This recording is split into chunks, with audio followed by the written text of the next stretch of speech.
जो शुरू करते हैं। भारत की अनेक आर्थिक सामाजिक समस्याओं में एक समस्या मूल्य वृद्धि यानी जो चीज वस्तु है उसकी भाव जो बढ़ता है उसे कहते हैं मूल्य वृद्धि। अर्थतंत्र में सभी क्षेत्रों में मूल्य में लगातार अनियमित ऊंची दर से होती वृद्धि को मुद्रा स्फीति कहते हैं, जो एक समस्या रूप है। यानी अर्थतंत्र के सभी क्षेत्र के अंदर जो मूल्य जो है लगातार अनियमित रूप से जो ऊपर जो बढ़ता है उस वृद्धि के दर को यहाँ पे मुझे बताया हुआ है मुद्रा स्फीति कहते हैं, जो एक बहुत बड़ी समस्या है। परंतु स्थिरता के साथ होने वाले मूल्य वृद्धि अर्थतंत्र के लिए पोषण रूप है। सामान्य रूप से मूल्य बढ़ने से नियोजकों उत्पादकों का लाभ बढ़ता है। नफा रूपी अप्रत्याशित लाभ से उन्हें नए उत्पादकीय शाखा शुरू करने का अवसर प्रदान करता है। उत्पादन खर्च से होने वाले वृद्धि मूल्य वृद्धि से कम होने से नफा का समयांतर बढ़ता है। यानी दिया गया है कि उत्पादन का खर्च होने वाली जो वृद्धि है और उसका मूल्य वृद्धि से भी कम हो, यानी उसका जो मूल्य हो उसकी मूल्य वृद्धि से भी कम हो, तो नफा जो बीच का जो नफा होता है उसमें समांतर क्या होता है, बढ़ता है, जिससे उन्हें नया पूंजी निवेश करने का प्रोत्साहन मिलता है। जैसे कि आपने कोई चीज वस्तु 2 की लाई, उसे आपने 4 में बेच दी, तो जो 2 रुपये आपने जो नफा कमाया उससे वो नया निवेश करने का प्रोत्साहन मिलता है। परिणाम सर्व उत्पादक की जो प्रवृत्तियां होती हैं वो क्या होती हैं, बढ़ती हैं, और लोगों का रोजगार भी क्या होते हैं, बढ़ते हैं। जाहिर सी बात है, जब लोगों को अच्छी तनख्वाह मिलेगी, उसमें अच्छा प्रॉफिट निकलेगा उस मालिक को, तो क्या होगा, वो उसके अंदर रोजगार बढ़ेंगे, उसकी कंपनी भी तरक्की पे जाएगी और ज्यादातर लोग उसके वहां नौकरी पाएंगे। उत्पादक, आयोजक या व्यापारी अपने आय बढ़ने से इस बढ़ोतरी में से अपने मजदूरों को अतिरिक्त वेतन के रूप में देता है, यानी जो उसमें प्रॉफिट निकालता है उसके हिसाब से उनको तनख्वाह देता है। इस प्रकार सबकी आय बढ़ने से खरीद शक्ति में वृद्धि होती है। यानी मान लो कोई मजदूर अगर 8,000 कमाता है तो वो 8,000 के हिसाब से रूम भाड़ा सब कुछ एडजस्ट करेगा। अगर कोई मजदूर 50,000 कमाता है तो वो और अच्छे अपार्टमेंट के अंदर रहेगा और उसके हिसाब से वो रहन सहन, उसके बाद अच्छी कार होगी, सब वगैरह के हिसाब से रहेगा। यानी अगर मजदूर की जो आय वृद्धि बढ़ेगी तो उसकी खरीद शक्ति भी क्या होगी, बढ़ेगी। अधिक चीज वस्तु के उपयोग करने के पीछे वित्त खर्च करने से उनका जीवन स्तर भी ऊंचा होता है। आर्थिक विकास की प्रवृत्ति वेगमान बनती है। इससे कह सकते हैं कि स्थिरता के साथ मूल्य वृद्धि आर्थिक विकास की पूर्व शर्त है। जब अर्थतंत्र में सभी चीज वस्तु और सेवाओं का मूल्य स्तर लगातार ऊंची दर से यानी उल्लेखनीय रूप से बढ़ता है तो लोगों पर उस पर गहरा प्रभाव देखने को मिलता है। आगे में दिए, तब तत्कालिक चीज वस्तु और सेवाओं का कुल उत्पादन नहीं बढ़ता, परंतु मुद्रा की पूर्ति तेजी से बढ़ती है। इस प्रकार अधिक मुद्रा की पूर्ति व मर्यादित वस्तुएं मुद्रा स्फीति की स्थिति का निर्माण करती हैं। ऐसे मूल्य वृद्धि की स्थिति को मुद्रा स्फीति की परिस्थिति कहा जाता है। मूल्यों में होने वाली बड़ी उथल पुथल, खर्च, आय, उत्पादन के साधनों की कीमत की गणना को, उनके बंटवारे को, मुद्रा की आपूर्ति को अस्त व्यस्त करके अर्थतंत्र में गंभीर असंतुलन पैदा करती है। जब मूल्य वृद्धि अर्थतंत्र के आर्थिक विकास में समस्या बन जाती है। अब बच्चों अगला बहुत ही इंपॉर्टेंट सवाल है, मूल्य वृद्धि के कारण क्या है। यहाँ पे कारक कौन कौन सा, तो बच्चों यहाँ पे 2 कारक देंगे, ठीक है, उसके विषय में हम यहाँ पे जानकारी प्राप्त करेंगे। और साथ ही आपके स्वाध्याय के अंदर ये सवाल भी पूछा गया है जो बहुत ही इंपॉर्टेंट है, बोर्ड के एग्जाम में पूछा जा सकता है। तो 2 वेरिएबल हैं, देखते हैं। पहला यहाँ पे अर्थतंत्र में चीज वस्तुओं और सेवाओं के कुल उत्पादन और आपूर्ति में तत्कालीन वृद्धि नहीं हो सकने के कारण, यानी चीज वस्तु और सेवा का जो कुल उत्पादन होता है और आपूर्ति तत्कालीन वृद्धि में नहीं हो सकने के कारण, यानी तत्कालीन जो आपूर्ति जो है उसे तत्काल नहीं किया जा सके, तो उसके कारण अगला हमें दिया उसके सामने देश की कुल मांग में तीव्र वृद्धि होने के कारण मूल्य में सतत वृद्धि दिखाई देती है। जैसे कि खाने वाले लोग 10 लोग हैं और चीज कितनी है, 5 है, तो दुकानदार जो होते हैं वो लोग क्या करते हैं, उसे ऊंचे दाम पर बेचते हैं। तो ये निम्नलिखित कारक जो है यहाँ पे जवाबदार हैं, ठीक है, वो यहाँ पे हमें दिया गया। तो पहला, वित्तीय आपूर्ति में वृद्धि, यानी जो पैसे की कीमत है उसमें वृद्धि। तो देखते हैं इसमें क्या क्या दिया है। अर्थतंत्र में वित्त आपूर्ति में 3 तरह से वृद्धि होती है। पहला, कमी पूरक द्वारा अर्थात नई मुद्रा के सर्जन के द्वारा। मुद्रा के चलन वेग में वृद्धि अर्थात बाजार में मुद्रा की लेन देन बढ़े, यानी जितना मार्केट में पैसा रहेगा उससे वित्तीय आपूर्ति की वृद्धि होगी। यानी अब जब लोगों के पास पैसा ज्यादा रहेगा तो क्या होगा, जाहिर सी बात चीज वस्तु भी क्या हो जाएगी, महंगी हो जाएगी। शाख विस्तरण की नीति के द्वारा ऋण की ब्याज दर घटाकर, जैसे कि आपने देखा होगा सिटी में आप जाते होंगे तो जो चीज़ आपको यहाँ 10 की मिलती है वही सिटी में आपको 20 रुपए की मिलती होगी, क्योंकि वहाँ के लोगों की वेतन क्या है, अधिक होती है। अर्थतंत्र में मुद्रा की आपूर्ति बढ़े, लोगों की आय बढ़े, कार्य शक्ति बढ़े, चीज वस्तु और सेवाओं की प्रभावकारी मांग बढ़े, परंतु उनके सामने कुल आपूर्ति में वृद्धि नहीं होती, यानी उनकी जो कुल आपूर्ति है उसके अंदर वृद्धि नहीं होती, जिससे मूल्य में क्या होती है, वृद्धि होती है। तो यहाँ पे हमने ये कारण देख लिया। आगे देखते हैं, सरकार योजना की और बिन योजना की खर्च पूरा करने के लिए खाद पूरक नीति के द्वारा नई मुद्रा का सर्जन करती है, मुद्रा की पूर्ति बढ़ाती है। सरकार के प्रशासनिक खर्च बिन योजना के खर्चों में, संरक्षण खर्चों में हुई वृद्धि विविध कल्याणकारी योजना और मेलों उत्सवों के खर्चों से सार्वजनिक खर्च या निजी खर्च में वृद्धि करके बाजार में मुद्रा की आपूर्ति एकदम बढ़ती है और जो क्रय शक्ति बढ़ाती है, जो मूल्य वृद्धि को ऊंचा ले जाती है। इस प्रकार क्रय शक्ति में मूल्य वृद्धि का कारण बनती है।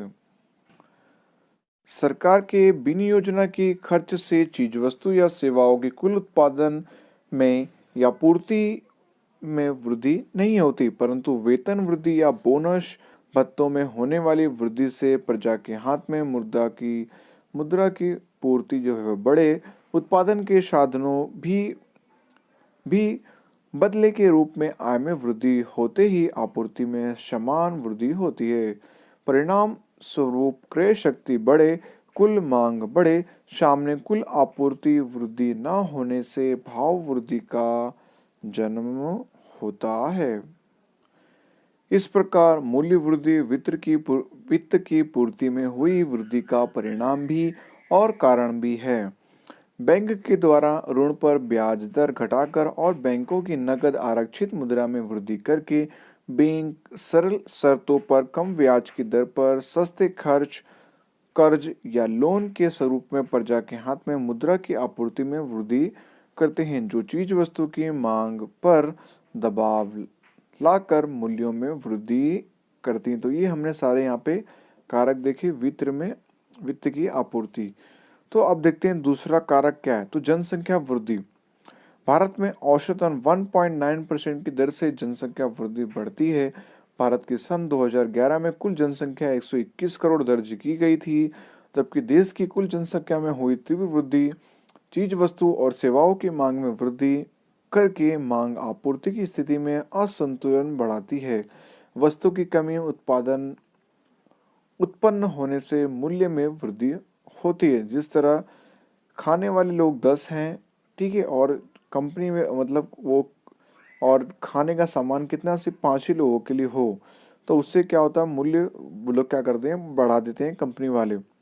नंबर 3, निर्यात में वृद्धि, विदेशी बाजार में देश की चीज वस्तुओं की मांग में वृद्धि होने से सरकार के द्वारा निर्यात बढ़ाने के लिए प्रोत्साहक कदमों के कारण निर्यात की चीज वस्तु की स्थानीय आंतरिक बाजार में उपलब्धता घटती है और कमी उत्पन्न होती है। मांग के सामने आपूर्ति कम होने से मूल्य वृद्धि होती है।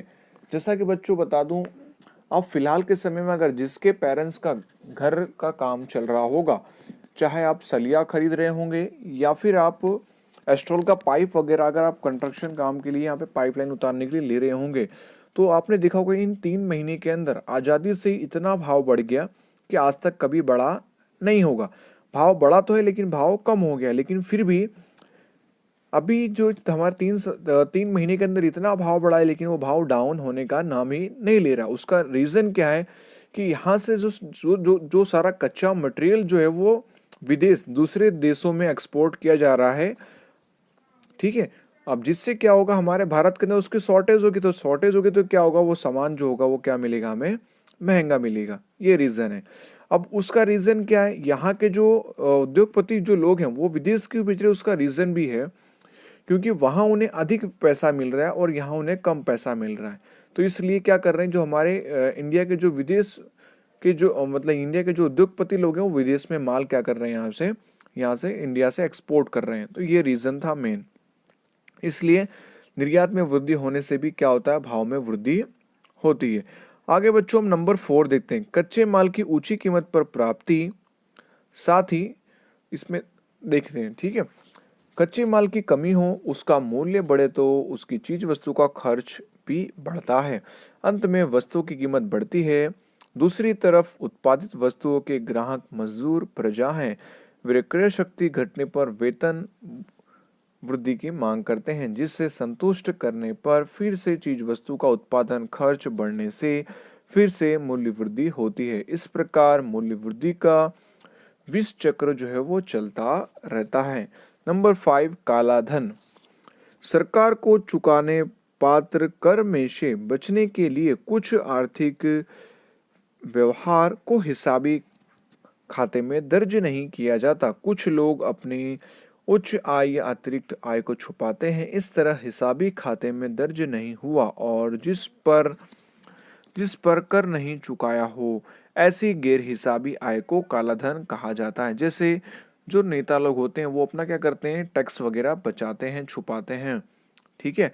तो लेकिन वो जब नेता मतलब वो जब होते हैं वहाँ पे उस अपनी पोस्ट पे, तो उसका फायदा उठाते हुए उन पर कोई कार्रवाई नहीं हो पाती है, जिससे वो कालाधन बहुत सारा टैक्स का पैसा छुपा लेते हैं। यह कालाधन रखने वाले लोग आयकर या सर्विस टैक्स के अधीन पकड़े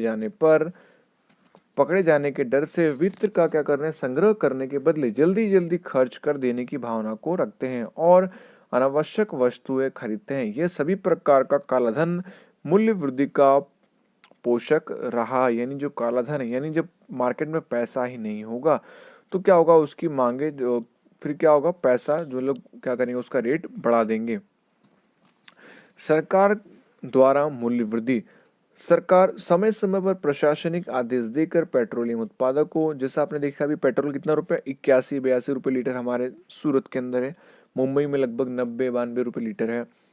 रासायनिक खाद, चीज वस्तु, कृषि फसलों के समर्थन मूल्य बढ़ाकर पूरक कमी के द्वारा मुद्रा की आपूर्ति बढ़ती है, जिसके कारण मूल्य वृद्धि होती है। इस प्रकार सरकार की मूल्य वृद्धि को जन्म देता है। यानी आप दूसरी तरीके से भी आप कह सकते हैं, यानी हमारी जो गवर्नमेंट जो है वो देश में किसी तरह की तंगी आ जाए, ठीक है, तो वहाँ पे गवर्नमेंट क्या करती है, कुछ चीज़ का भाव ज़्यादा बढ़ा देती है, जिससे गवर्नमेंट जो है, हमारा जो पैसा जो है सरकार का, वो पैसा उनके पास आ जाए प्रॉफिट, जिससे वो देश को चला सके।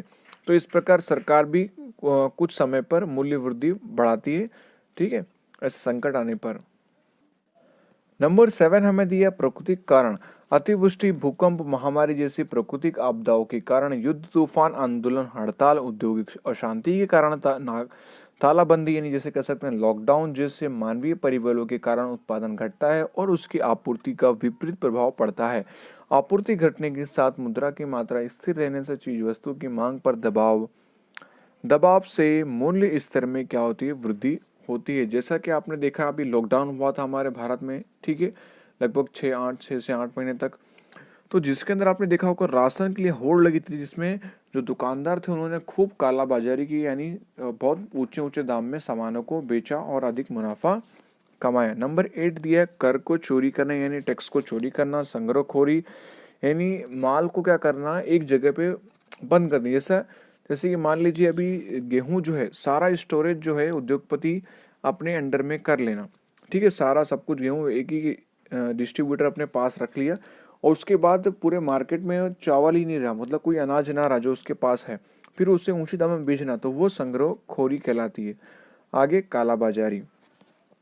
कई बार आयात कर मतलब जो टैक्स कर जो होता है वो ऊंची दर के कारण कुछ वस्तुओं में आयात जो होता है वो प्रतिबंध या निर्यात प्रतिबंध के कारण, ठीक है, यानी यहाँ से आयात जो है करना, ठीक है, चोरी के विचार, चोरी छिपकर नहीं भरकर विदेशी सामान देश में लाया तो उसे दान चोरी कहते हैं। यानी विदेश से इंडिया के अंदर कोई सामान लाना जिसका टैक्स भारत सरकार को ना देना, तो ये दान चोरी इसे कहते हैं।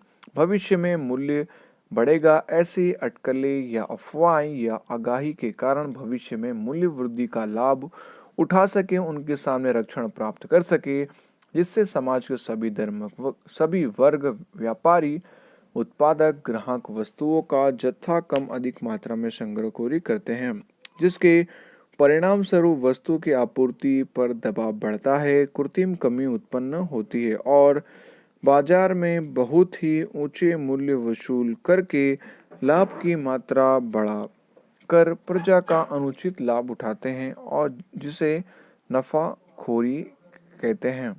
जैसे कि मैंने आपको एग्जांपल दिया, सेम वही चीज़। इस प्रकार संग्रहखोरी, कालाबाजारी, नफाखोरी जैसे असामाजिक प्रवृत्तियां बाजार में चीज वस्तुओं की कमी उत्पन्न करती है, जो मूल्य वृद्धि के लिए मुख्य जवाबदार परिबल होती है। यानी संग्रहखोरी, कालाबाजारी, नफाखोरी, तो ये सारी जो प्रवृत्तियां हैं, इन सभी प्रवृत्ति की वजह से बाजार के अंदर चीज वस्तुओं में कमी उत्पन्न होती है, जिससे किसी भी चीज वस्तुओं की मूल्य में वृद्धि होने का एक जवाबदार परिबल कारण है। अगला बच्चों में टॉपिक दिए मूल्य नियंत्रण किस लिए। तो देखते हैं यहाँ पे सतत मूल्य वृद्धि का अर्थतंत्र पर तथा समाज के लोगों पर, समाज के जो जनजीवन है, जो जीने वाले जो बेचारे लोग जो हैं, उसके व्यापक दूरगामी और विपरीत प्रभाव पड़ता है मूल्य वृद्धि के होने से, बढ़ने से। इस प्रभाव से बचने के लिए मूल्य नियंत्रण की आवश्यकता उत्पन्न होती है, यानी मूल्य को जो नियंत्रण करके रखना। मूल्य वृद्धि होने से जो प्रभाव जो है वो निम्नानुसार नीचे हम दिए गए समझेंगे। नंबर 1, मूल्य वृद्धि से लाभ में वृद्धि, आय में वृद्धि, क्रय शक्ति में वृद्धि, चीज वस्तु सेवाओं की मांग में वृद्धि, वस्तुओं के मूल्य में वृद्धि का विष चक्र चलता रहता है, गरीब और मध्यम वर्ग का जीना दुश्वार बन जाता है। नंबर 2, मूल्य वृद्धि से बचने और पूंजी सर्जन की दर में कमी होती है, आवश्यक चीज वस्तुओं के उत्पादन घटते हैं और नए उद्योग धंधे रोजगार में अवरुद्ध, यानी कह सकते हैं अवरुद्ध होते हैं। नंबर 3, विदेशी पूंजी का जो निवेश जो है वो घटता है, आयातित वस्तुओं में वृद्धि होने से, आयातित मतलब आने वाली वस्तुओं, ठीक है, जो विदेश से आती हैं वो होने से आंतरिक बचत खर्च होती है, जो कई समस्याएं सर्जित करती है। यानी जितना हो सके हमें अपने इंडिया देश के अंदर जितनी उद्योगी चीज़ अच्छी होती है उसका ही हमें मतलब क्या करना चाहिए, उससे उससे काम चलाना चाहिए, बाहर से ज़्यादा हमें माल सामान एक्सपोर्ट करना नहीं चाहिए, जिससे हमारी एक नई समस्या हमारे सामने उत्पन्न होती है। जाहिर सी बात है, किसी देश का हम माल सामान अपने इंडिया में आयात करेंगे तो क्या होगा, जहाँ जिस देश से भी वो माल सामान आ रहा होगा वहाँ के लोगों की क्या होगा, आय भी बढ़ेगी, ठीक है, वो लोग ज़्यादा कमाएंगे और हम क्या होंगे उनसे खरीदेंगे, तो हमें क्या होगा, हमारा नुकसान भी होगा और हमारे देश का पैसा उनके देश में जाएगा। तो ये था। नंबर 4, आवश्यक चीज वस्तुओं का उत्पादन घटता है और कमी उत्पन्न होती है, लोगों का जीवन स्तर गिरता है, गरीब अधिक गरीब बनते हैं। जैसा कि इस समय आप देख रहे हैं, गरीब और गरीब होता जा रहा है और अमीर होता जा रहा है, उसका यही कारण है। देश में आवश्यक चीज वस्तुओं के उत्पादन खर्च बढ़ने से वे महंगी हो जाती हैं, जिससे देश की निर्यात वस्तुओं का मूल्य बढ़ने और अनुपात में आयातित वस्तु बाजार में सस्ती होने से, देश के निर्यात में कमी होने से, आयात बढ़ने से मुद्रा का संतुलन बिगड़ता है। जैसे कि आप देख रहे हैं, चाइना का माल जो देख रहे हैं आप बहुत सस्ता मिलता है, तो लोग इंडिया का माल ना खरीद कर चाइना का माल खरीदते हैं, जिससे हमारे देश में एक मुद्रा का जो संतुलन जो है वो बिगड़ता है। ये रीज़न है। आयात निर्यात में असंतुलन उत्पन्न होता है।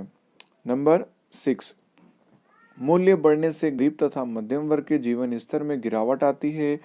आवश्यकताओं को पूरा करने के लिए चोरी, लूटमार, हत्या, आपराधिक प्रवृत्ति, सट्टाखोरी, संग्रहखोरी, कालाबाजारी, भ्रष्टाचार, आत्महत्या जैसी अनैतिक प्रवृत्तियां समाज में बढ़ती है और समाज का नैतिक पतन भी होता है।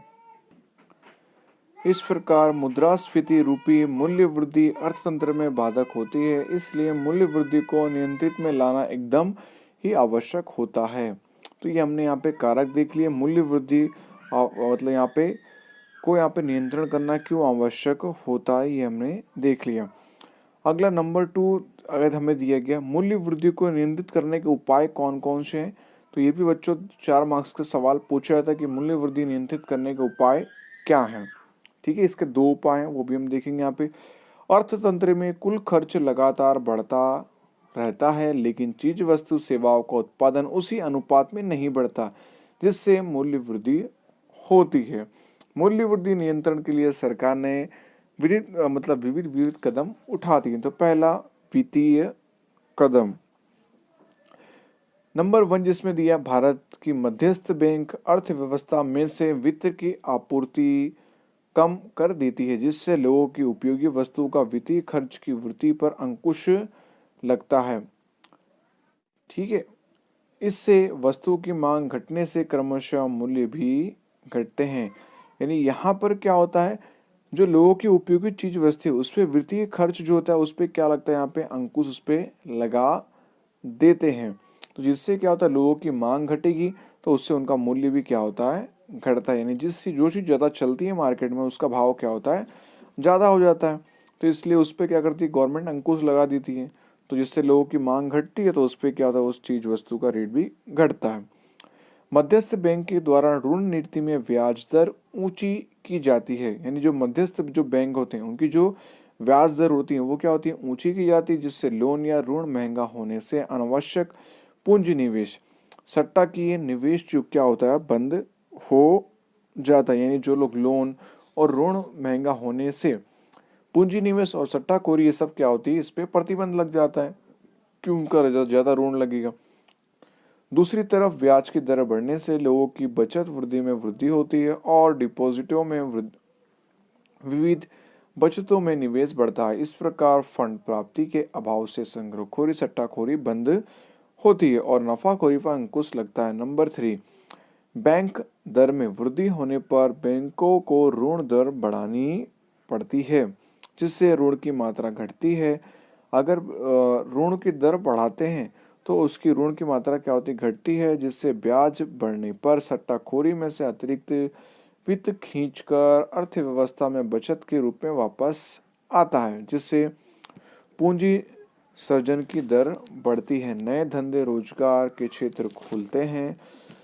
आगे दिया है, बैंकों के नगद आरक्षित मात्रा में वृद्धि होने से व्यापार बैंकों की शाखा पर नियंत्रण लगता है, कर्ज कम हो जाता है। नंबर 5, खुले बाजार में सरकारी प्रतिभूतियों की बिक्री करके व्यापारी बैंकों और लोगों के नगद आरक्षण में कमी आती है और लोगों के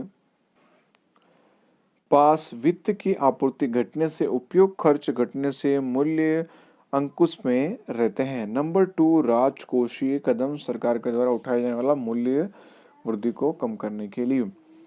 तो देखते हैं यहाँ पे राजकोषीय नीति अर्थात सरकार की सार्वजनिक आय व्यय की नीति, कर यानी टैक्स और सार्वजनिक ऋण की नीति।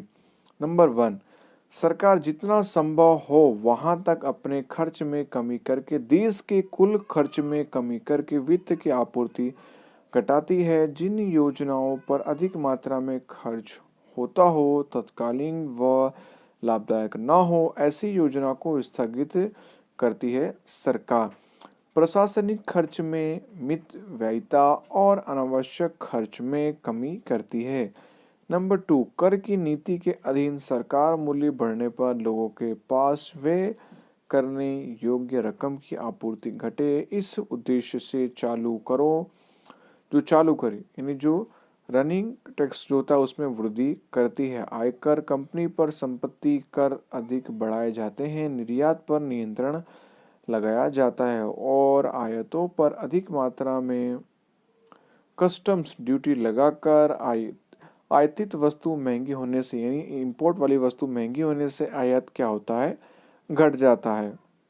इन उस पर टैक्स बढ़ा दिया जाता है जिससे वो लोग इंडिया की चीज वस्तुएं यूज करते हैं। नंबर 3, सार्वजनिक ऋण की नीति के अनुसार सरकार लोन देकर अथवा अनिवार्य बचत योजना जैसी स्कीम लाकर समाज में होने वाले कुल खर्च को सीमित करने का प्रयास करती है। बचतों के प्रोत्साहन देने के विविध प्रोत्साहकी कदम उठाती है। सार्वजनिक करों की मात्रा घटाती है। साथ ही सरकारी सब्सिडी के रूप में मदद में कमी करके प्रत्यक्ष जो कर जो होते हैं वो उसकी मात्रा और उनके क्षेत्र बढ़ाकर धनिक वर्ग की उपभोग की वस्तु यानी विलासिता पर ऊंची दर से कर लगाकर उनका उत्पादन क्या करती है, घटाती है। यानी जो चीज जो लोग खरीदते हैं महंगे लोग, ठीक है, जो शौक की चीजें जो होती है उस पर अधिक टैक्स लगाकर उसकी मांग को क्या करती हैं, घटाते हैं और आवश्यक वस्तुओं का उत्पादन क्या करते हैं, बढ़ाते हैं। इस प्रकार इन कदमों के माध्यम से आय की मात्रा क्या होती है, घटती है, जिससे वस्तु की मांग घटेगी और अंत में उसके मूल्य में क्या होगी, कमी आती है। अगला नंबर 3 दिए गया पूंजी निवेश पर अंकुश। अनावश्यक मौज शौक की वस्तुओं के पीछे पूंजी निवेश घटे, इसके लिए लाइसेंस या परवाना अनुमति पद्धति लागू करती है और उत्पादकीय स्वरूप के कृषि उत्पादन, औद्योगिक उत्पादन बढ़े, ऐसे पूंजी निवेश को प्रोत्साहन देती है। सट्टाकीय पूंजी निवेश घटे, आवश्यक वस्तुओं का उत्पादन बढ़े, उत्पादन शक्ति बढ़े, ऐसे प्रोत्साहक कदम उठाने चाहिए। ब्याज की दर बढ़ाकर बचत प्रवृत्ति को उत्तेजित करके पूंजी सर्जन बढ़े, ऐसे प्रयत्न करने पड़ेंगे। नंबर 4, मूल्य नियंत्रण और मात्रा नियंत्रण। सार्वजनिक वितरण व्यवस्था के द्वारा मूल्य वृद्धि पर अंकुश रखने की व्यवरचना का एक कदम सार्वजनिक वितरण व्यवस्था (पीडीएस) है, जो भारत में 1977 में लागू की गई, जिसका उद्देश्य समाज के निम्न आय समूहों और गरीबी रेखा के नीचे जीवन जीने वाले यानी बीपीएल और गरीबी रेखा के नीचे और ऊपर कम आय वाले लोगों को आवश्यक चीज वस्तु उचित मूल्य पर उचित मूल्य की दुकानें यानी एफपीडब्ल्यूएस के द्वारा उत्पन्न उपलब्ध करवाया जाता है। वर्तमान में देश में लगभग 4.92 लाख उचित मूल्य की दुकानें एफपीडब्ल्यूएस हैं। इन दुकानों से बिकने वाले वस्तुओं का भाव खुले बाजार की अपेक्षा कम होता है। वास्तविक भाव और सार्वजनिक वितरण के बाजार के भाव का अंतर सरकार चुकाती है और इस रकम को सब्सिडी कहा जाता है। ठीक है, सब्सिडी घर आप लेते हैं उसमें भी सब्सिडी गवर्नमेंट देती है। आप कार वगैरह खरीदते हैं उसमें भी आपको सब्सिडी मिलती है। ठीक है, बहुत सारी गवर्नमेंट सब्सिडी देती है।